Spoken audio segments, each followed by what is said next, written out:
Elmer by David McKee, read by Miss Jackson. There once was a herd of elephants, elephants young, elephants old, elephants tall or fat or thin, elephants like this, that or the other. All different but all happy, and all the same colour. All that is except Elmer. Elmer was different. Elmer was patchwork. Elmer was yellow and orange and red and pink and purple and blue and green and black and white. Elmer was not elephant colour.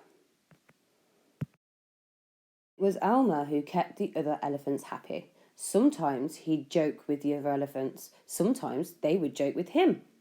But if there was even a little smile, it was usually Elmer who started it. One night, Elmer couldn't sleep for thinking, and the thing that he was thinking was that he was tired of being different. Who ever heard of a patchwork elephant? He thought.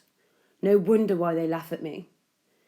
In the morning, before the others were really awake, Elmer slipped quietly away unnoticed. As he walked through the jungle, Elmer met other animals. They always said, "Good morning, Elmer." Each time, Elmer smiled and said, "Good morning." After a long walk, Elmer found what he was looking for, a large bush covered with berries, a large bush covered with elephant-coloured berries. Elmer caught hold of the bush and shook it so the berries fell to the ground. Once the ground was covered in berries, Elmer lay down and rolled over and over, this way and that way and back again. Then he picked up a bunch of berries and rubbed himself all over, covering himself with berry juice until there wasn't a sign of any yellow or orange or red or pink or purple or blue or green or black or white. When he had finished, Elmer looked like any other elephant.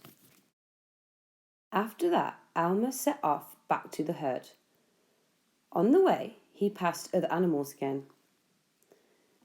This time, each one said to him, "Good morning, elephant." Each time, Elmer smiled and said, "Good morning," pleased that he wasn't recognised. When Elmer rejoined the other elephants, they were all standing quietly. None of them noticed Elmer as he worked his way into the middle of the herd. After a while, Elmer felt that something was wrong.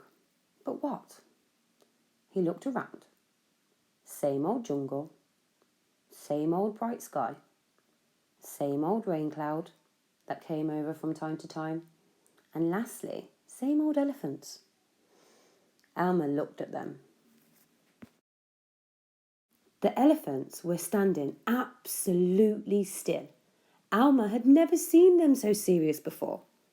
The more he looked at the serious, silent, still standing elephants, the more he wanted to laugh. Finally, he could bear it no longer. He lifted his trunk at the top of his voice and shouted, "Boo!" The elephants jumped and fell all ways in surprise. "Oh my gosh, golly," they said. And then they saw Elmer, helpless with laughter. "Elmer," they said. "It must be Elmer." Then the other elephants laughed too, as they had never laughed before. As they laughed, the rain cloud burst, and when the rain fell on Elmer, his patchwork started to show again. The elephants still laughed as Elmer was washed back to normal. "Oh, Elmer," gasped an old elephant, "you've played some jokes, but this has been the biggest laugh of all. It didn't take you long to show your true colours." "We must celebrate this day every year," said another. "This will be Elmer's Day. All elephants must decorate themselves, and Elmer will decorate himself elephant colour." That is exactly what elephants do. On one day a year, they decorate themselves and parade. On that day, if you happen to see an elephant, ordinary elephant colour, you will know It must be Elmer.